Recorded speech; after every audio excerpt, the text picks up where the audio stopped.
Good morning, world. I'm working on my Packrat, as I call it.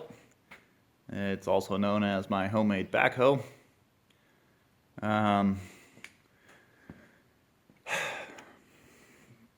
Basically, we had a lightning strike, and it fried the entrance wires, the main wires coming into my house.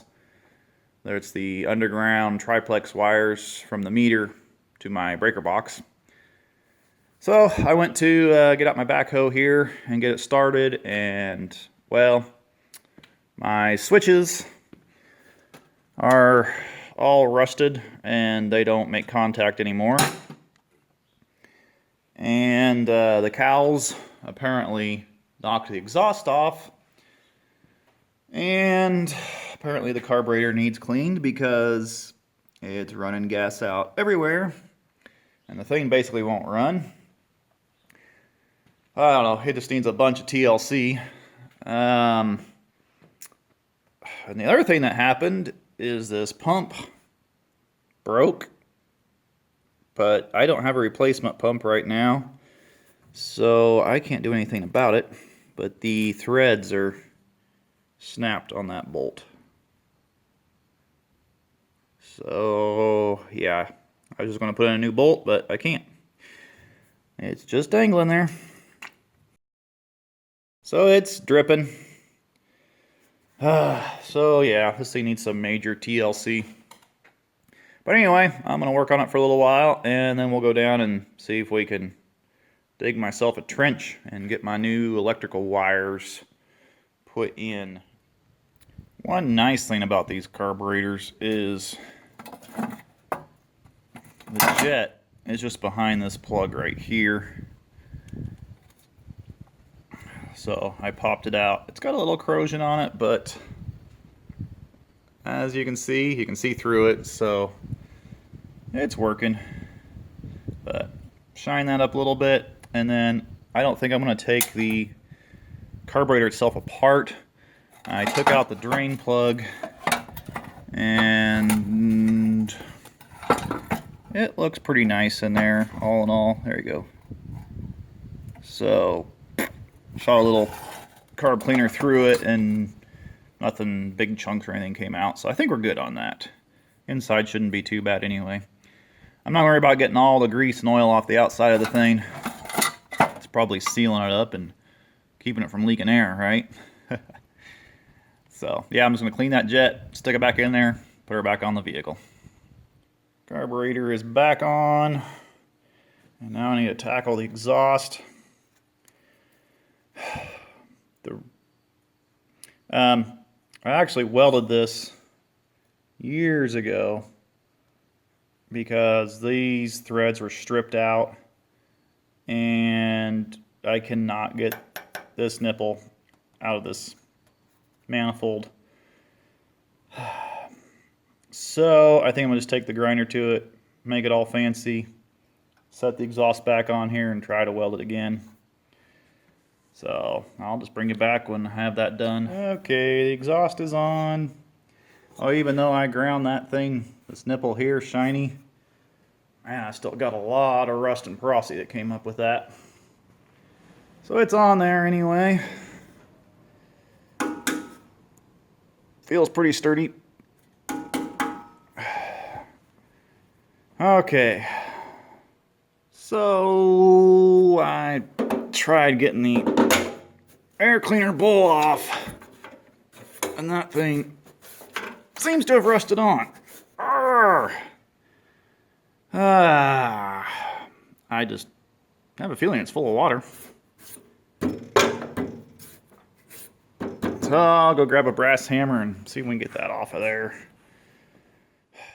Well, this is not a good sign. Apparently there is no oil in this thing anymore. Because if you look right in here, you can see a hole, and when I tap it, rust comes out. Well, heck. Kind of tempted us to run it without the air cleaner for a while till I can figure out what the heck to do with that. It won't be that bad on this engine. I'm not, you know, working out in the field. I am digging with the backhoe, but I don't know. I'm just going to skip it. It's just one of those things. I'm kind of in a, you know, time crunch here. So I've just got to get going. Okay, so now I need to get to doing what I came to do. That's put on new switches. I had them mounted over here. And, well, that's ugly as sin. I don't like that for beginners. And also, it just allows the rain to just pour right into those switches. So eventually I'm going to cut that off, redo it. So what I'm dreaming of doing is actually going to electric control throttle and electric choke on this thing. So I've been dreaming about where to put these switches so they are out of the rain. And it's not really a comfortable place to reach, but under this cross piece here behind the seat,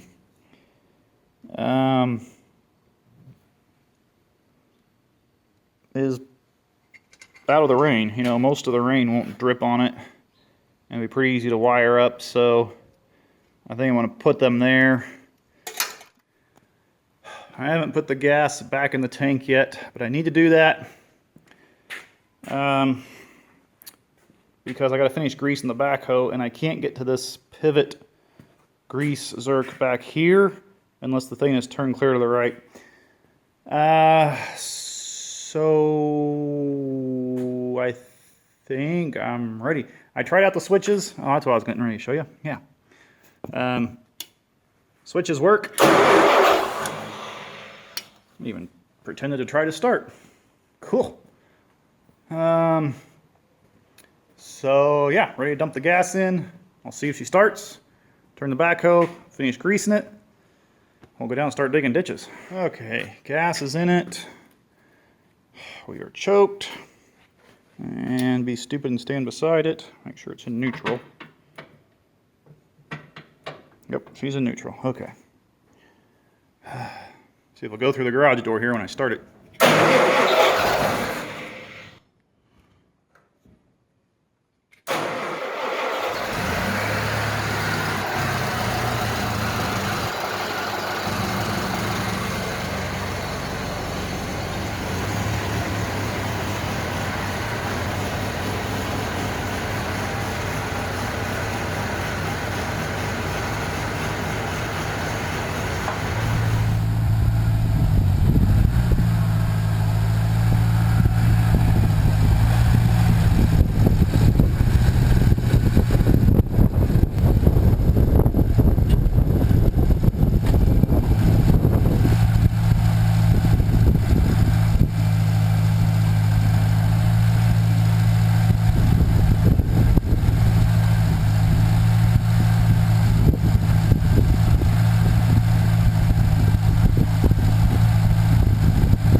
Well, I got really close.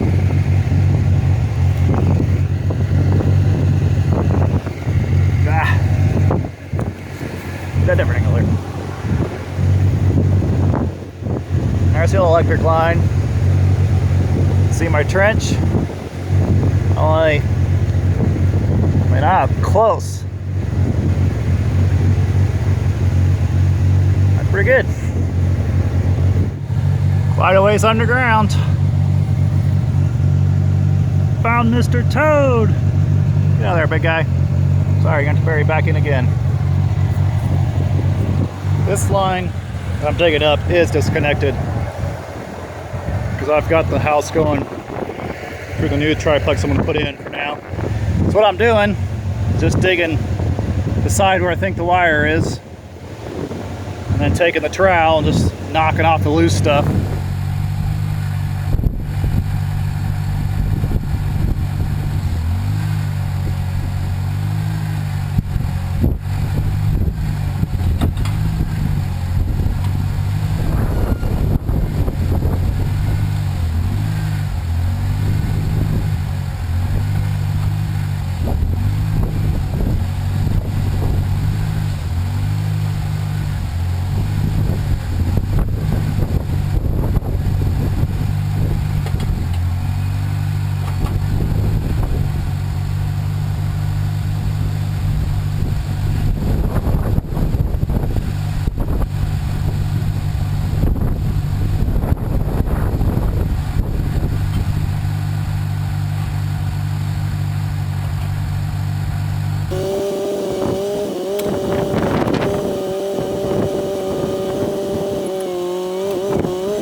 The old electrical wire, and the reason I pulled that out of the trench was I wanted to see if I could figure out where it failed, but I couldn't find any place that was bad along the way except for the places where I caught it with the backhoe. We put a little bit of dirt in here last night to kind of get this back in so I could get the skirting put back on my trailer house, but the wire is in that trench. And it's hooked to the box, and we have electricity in the house. And there's the wire. It is in the trench.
thanks for watching, y'all. I hope this video didn't get too long.